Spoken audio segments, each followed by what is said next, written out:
Hello everybody, this is C Jyoti Deshwal. उम्मीद है कि आप सब बहुत बढ़िया होंगे और आपकी एग्जाम्स की तैयारी बहुत बढ़िया चल रही होगी। और अगर नहीं भी चल रही है, थोड़ा सा डायरेक्शन लेस आप फील कर रहे हो, ट्रस्ट मी, ये वीडियो देखने के बाद आपको बिजनेस इकोनॉमिक्स सीए फाउंडेशन की एक बहुत अच्छी डायरेक्शन मिल जाएगी। अगर आपको ऐसा लग रहा है कि यार मेरा गोल था जब मैंने इस सब्जेक्ट को शुरू किया था that I am going to get 90+ marks in business economics, but अभी मैं बहुत लोस्ट फील कर रहा हूँ। मतलब मैंने कंसेप्ट समझ लिए बट वो रिवीजन मेरी उस तरीके से नहीं हो पाई जिस तरीके से मैंने एक्सपेक्टेशन करी थी, और अब मुझे ये समझ में नहीं आ रहा कि मैं कैसे पढ़ाई करूं। ठीक है, सबसे पहले तो मैं ये कहना चाहूंगी कि लास्ट के 30 दिन के अंदर भी इस सब्जेक्ट के अंदर एग्जाम्शन लेकर आना, 90+ मार्क्स लेकर आना, it is very very much possible. But उसके लिए अपने को एक सही डायरेक्शन का पता होना इंपॉर्टेंट है, एक सही स्ट्रेटजी आपके पास होना बहुत इंपॉर्टेंट है, right. And today I am going to give you that strategy only. मैं ना आपको सिर्फ 3 चीज़ें बताऊंगी, 3 फेजेस के अंदर आपको इस पूरे सब्जेक्ट को पढ़ना है। और अभी भी जो आपका गोल था ना, ट्रस्ट में वो पीछे छूटा नहीं है, अभी भी आपके पास बहुत टाइम अवेलेबल है और आप बहुत अच्छे मार्क्स इस सब्जेक्ट के अंदर ले सकते हो, राइट। मैम ये 3 फेजेस क्या है? देखो, सबसे पहले तो आपको एक बात मैं कह दूं, काफ़ी सारे बच्चे सोचते हैं यार थ्योरी का पेपर है और लास्ट के कुछ दिन बचे हुए हैं तो फटाफट चीज़ें लर्न करना शुरू कर देता हूँ। तो यहाँ पे ना अपने को चीज़ें लर्न नहीं करनी है। अभी भी जब आप रिवीजन करने के लिए बैठते हो ना, तो भी आपको बिजनेस इकोनॉमिक्स के अंदर चीज़ें समझनी है, कंसेप्ट समझने हैं। और उसका रीज़न क्या है? उसका रीज़न है कि आपका पेपर एमसीक्यू का पेपर है। अगर आप खाली ऐसे रोट लर्निंग करोगे, कंसेप्ट को घोटने की कोशिश करोगे, तो भी आप चाहे एमसीक्यू अटेम्प्ट करके देख लो, आपसे एमसीक्यू बनने वाले नहीं है। सो मुझे किस तरीके से पढ़ना है ये पता होना इज़ वेरी इंपॉर्टेंट। दूसरा, आपको ये पता होना बहुत इंपॉर्टेंट है कि आपको पढ़ना कहाँ से है। सबसे पहले तो मैं आपको यही 2 क्वेश्चन के आंसर दूंगी कि कैसे आपको पढ़ना है और कहाँ से आपको पढ़ना चाहिए। बेटा, आपको ना पढ़ने के लिए सबसे पहले आपके पास एक प्रॉपर टाइम टेबल होना, इट इज़ वेरी इंपॉर्टेंट। मैंने काफ़ी सारे ऐसे बच्चे देखे हैं जो कहते हैं हम दिन में 8 घंटे पढ़ते हैं, बट वो 8 घंटे में किस सब्जेक्ट के ऊपर कितना लगा रहा हूँ उसका मेरे पास कोई टाइम टेबल नहीं है। मतलब वो मेरा डे टू डे बेसिस के ऊपर वेरी करता है। ऐसा जो अप्रोच है ये आपके लिए टाइम वेस्टेज का रीजन बनता है। तो अभी भी 1 महीना कहने को है, आपके पेपर ना 10 तारीख के बाद ही शुरू होते हैं फाउंडेशन के, राइट, जहाँ तक मेरी अंडरस्टैंडिंग है। तो मतलब 1 महीने से थोड़े से दिन ज़्यादा ही बचे हुए हैं। तो आप प्रॉपर टाइम टेबल बनाओ और वहाँ पे देखो कि आप बिजनेस इकोनॉमिक्स को कितना टाइम दे सकते हो। आपको उस सब्जेक्ट को सबसे ज़्यादा टाइम देना है जो सब्जेक्ट आपका सबसे ज़्यादा वीक है, जहाँ पे आपने कम पढ़ाई करी है। अगर वो बिजनेस इकोनॉमिक्स है तो उसको ज़्यादा टाइम दो। अगर बिजनेस इकोनॉमिक्स में वो मैक्रो इकोनॉमिक्स है उसको ज़्यादा टाइम दो। अगर मैक्रो इकोनॉमिक्स के अंदर लेट्स से कोई चैप्टर है नेशनल इनकम, उसको ज़्यादा टाइम दो। मतलब आपके पास एक प्रॉपर टाइम टेबल होना इस टाइम पे, it is very very important. दूसरा, अपने को ना इनपुट आउटपुट रेशियो समझनी पड़ेगी। इनपुट आउटपुट रेशियो मतलब क्या? देखो, मैं कभी नहीं बोलती कि आप एबीसी एनालिसिस फॉलो करो, है ना, क्योंकि 100 नंबर का पेपर है, एमसीक्यू का पेपर है, मेरा टारगेट 90+ लेकर आने का है। तो मतलब सिलेबस तो मेरे को पूरा पढ़ना पड़ेगा, बट अपने को थोड़ा बहुत आइडिया तो होना चाहिए ना कि कौन से चैप्टर से कितने नंबर का पेपर बनता है, कितने क्वेश्चंस बनते हैं, है ना, वो आपको समझ में आ जाएगा। और अगर आपके पास बुक है ना तो थोड़ा बहुत आइडिया वहाँ से भी मिल जाता है कि भाई कितना वेटेज हर एक चैप्टर होल्ड करता है। नहीं तो आप इंस्टीट्यूट के लास्ट के 2-3 अटेम्प्ट के पेपर आप निकाल के देखो, आपको एक एवरेज पता लग जाएगी कि हर एक चैप्टर से कितने नंबर का क्वेश्चन बनता है, राइट। जब आप अपना इनपुट डालते हो, अपनी हार्डवर्क डालते हो, तो ये देख लो कि उसमें से आउटपुट कैसे, कितने मार्क्स का इंस्टीट्यूट पूछता है। ओके, इसके अलावा भी मैं ये कहना चाहूँगी कि जब आप पढ़ने के लिए बैठ रहे हो ना, तो अपने को ये भी समझना पड़ेगा कि आपका जो एरिया वीक है उसके ऊपर आपका इनपुट ज़्यादा होना चाहिए इस टाइम के ऊपर। काफ़ी बच्चों को क्या लगता है कि यार मेरे को नेशनल इनकम बहुत अच्छा लगता था, मैं बार बार बहुत सारे क्वेश्चन सोल्व कर लेता हूँ नेशनल इनकम के। जब आपको वो चीज़ आती है, जो चीज़ आपको नहीं आती है, वो बोरिंग लगती है, लेट्स से इंडियन इकोनॉमी, आप उसके ऊपर फोकस करो। It is very important to understand कि आप क्या इनपुट दे रहे हो, तभी उसके ऊपर आपका आउटपुट डिपेंड करेगा। अच्छा, अब जब आप पढ़ाई करने के लिए बैठोगे, कुछ ऐसी चीज़ें जिसके ऊपर आपका फोकस होना बहुत इंपॉर्टेंट है। जब आप कंसेप्ट भी पढ़ने के लिए बैठोगे, समझने के लिए बैठोगे, वो क्या है? एक तो डेफिनेशंस के ऊपर बहुत फोकस करना। जब अपना बिजनेस इकोनॉमिक्स का सब्जेक्ट देखते हो ना, एक ही चीज़ को ना अलग अलग तरीके से बताया गया है। जैसे कि एक पैराग्राफ है, वो आपको समझा रहा है बिजनेस साइकिल क्या है, तो बिजनेस साइकिल की डेफिनेशन को उसने 3 तरीके से बता दिया, 4 तरीके से बता दिया। तो बच्चा सोचता है मेरे को आ तो गया ना समझ में कि बिजनेस साइकिल क्या है, और वो आगे बढ़ जाता है एक बार उसका मतलब पढ़ के।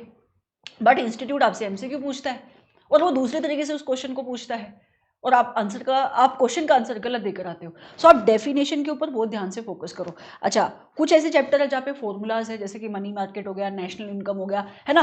काफ़ी सारे ऐसे चैप्टर भी है इकोनॉमिक्स में जहाँ पे अपने को क्वेश्चन, न्यूमेरिकल क्वेश्चन भी आ सकते हैं। तो आप एक काम करना, फॉर्मूला के ऊपर आप फोकस करना, और जहाँ भी जिस भी चैप्टर में फॉर्मूला आ रहे हैं ना, आप एक काम करो, नोटबुक लगा लो आप अभी, लेट्स से आपने चैप्टर नंबर 1 में तो खैर कोई फॉर्मूला नहीं है, एग्जांपल है, चैप्टर नंबर 8 आपने उठाया मनी मार्केट, उसके अंदर M1 M2 M3 ये सब फॉर्मूलाज है ना, तो चैप्टर नंबर 8 के अंदर जितने फॉर्मूला है वो एक जगह लिख लो, चैप्टर नंबर 6 के अंदर जितने फॉर्मूला है एक जगह आप रख लो, मतलब जहां जहां जिस चैप्टर को आप पढ़ रहे हो उसमें जो फॉर्मूला आए एक नोटबुक आपने उसकी लगा लेनी है, एक नोटबुक एज इन कि आपने एक जगह के ऊपर वो फॉर्मूले लिख लेने हैं, ताकि 1 डे बिफोर में लास्ट में एग्जाम में जाने से पहले जब आपका सब रिवीजन हो गया ये फॉर्मूलेज आप देख कर जाओ, क्योंकि कंफ्यूजन बहुत हो जाती है, इतना सिलेबस हो जाता है। ओके, और ये आपको बाद में करने का टाइम नहीं मिलेगा, यही बाद में है, यही तुम्हारा टाइम है।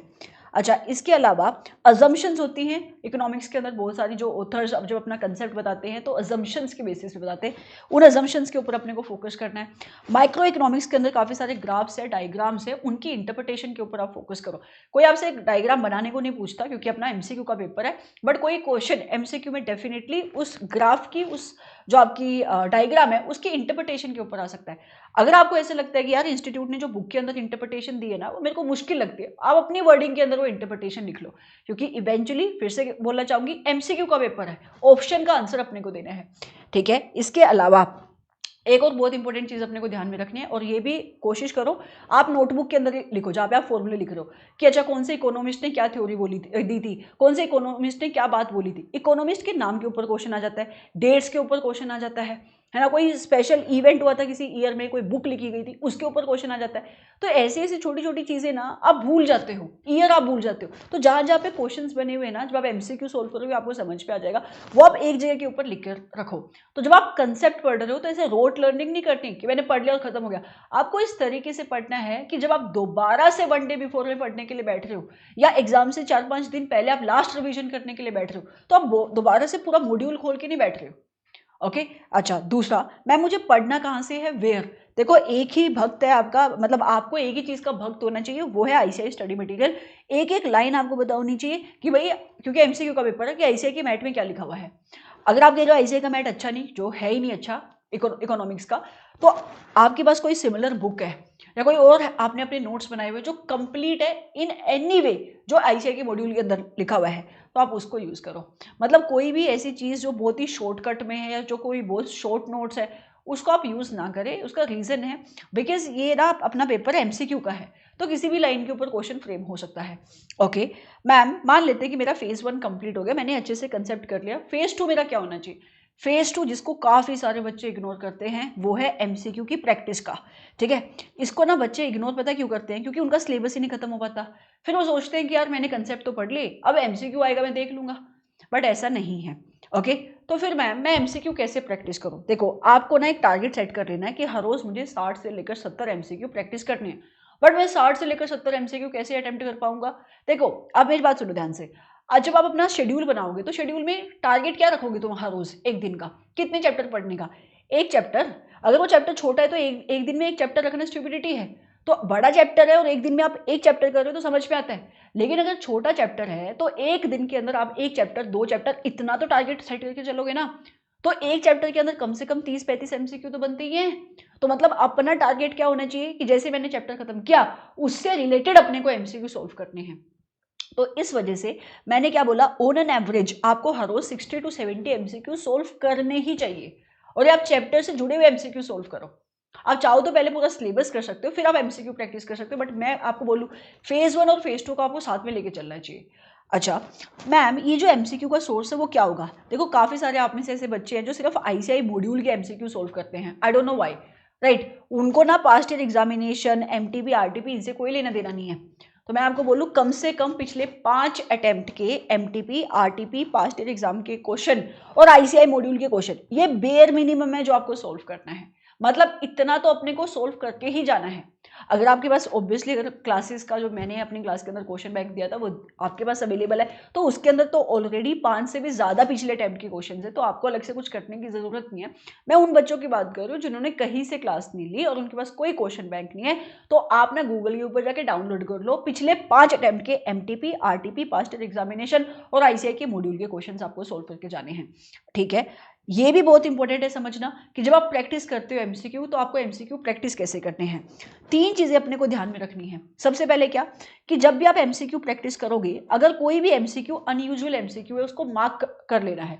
एक कलर पेन पकड़ लो या कोई भी आप एक साइन ले सकते हो, फॉर एग्जाम्पल आपने स्टार मार्क ऐसा कर लिया, ठीक है। इसका मतलब क्या होता है, अनयूजुअल एमसीक्यू जो थोड़ा हटके है, वो डायरेक्टली कंसेप्ट हमने पढ़ा नहीं है, थोड़ा सा हटके है वो, राइट। ये जो कंसेप्ट हमने पढ़ा है उसकी थोड़ी सी हटके क्वेश्चन पूछा हुआ है, तो उसको आप मार्क कर लोगे। या कोई नया एमसीक्यू, इंस्टीट्यूट की आदत है कि जो डायरेक्टली मॉड्यूल के अंदर ना क्वेश्चन नहीं भी, कंसेप्ट नहीं भी है, उससे जुड़े एमसीक्यू भी वो पूछ लेता है, उसको आप मार्क कर लो। या बेटा कोई ऐसा एमसीक्यू जो आप सोल्व कर रहे थे और आपसे गलत हो गया, है ना, क्योंकि आप पहले कंसेप्ट पढ़ोगे फिर एमसीक्यू सोल्व करोगे, और आपने कंसेप्ट पढ़ा फिर भी आपने किसी एमसीक्यू को गलत कर दिया, उसको मार्क कर लो। इसका मतलब आपका उस कंसेप्ट के ऊपर, जिस कंसेप्ट पे वो एमसीक्यू बना है, वो होल्ड अच्छा नहीं है। इसका मैं क्या करूंगी, अभी जब हम लास्ट के फेज में जाएंगे ना तभी हम इसका यूज करेंगे, ठीक है। इसके बाद जो लास्ट लेग होगी ना, वहां पे हमें सबसे पहले रिवाइज करना है दोबारा से जितने भी आपने कंसेप्ट मार्क करे थे। यस, ये जो आप कंसेप्ट पढ़ोगे, एक और चीज है, जितने भी डिफिकल्ट कंसेप्ट आपको लगते हैं ना, वो मार्क करके रखने हैं, राइट। जितने भी ऐसे कंसेप्ट जो आपको लगता है यार ये मेरे को एक बार फिर से देखना पड़ेगा, है ना, तो ये लास्ट लेग में ना आप डिफिकल्ट कंसेप्ट जो आपने मार्क करे थे वो आप दोबारा से पढ़ोगे।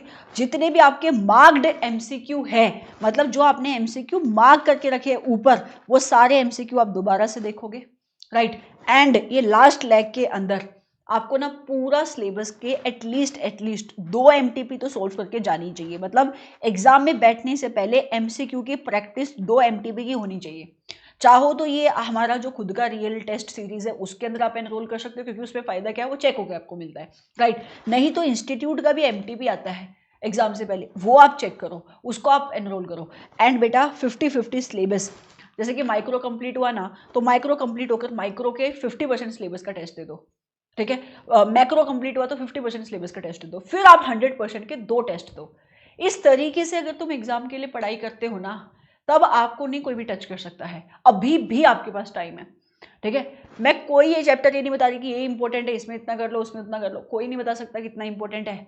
बस एक सही डायरेक्शन फॉलो करो, सही स्ट्रेटजी फॉलो करो, इस स्ट्रेटजी के साथ आगे बढ़ो, आपका सिलेबस बिल्कुल हो जाएगा। इस चीज़ की मैं आपको गारंटी देती हूँ। आपके पास टाइम बहुत है, अभी भी बहुत है, ठीक है।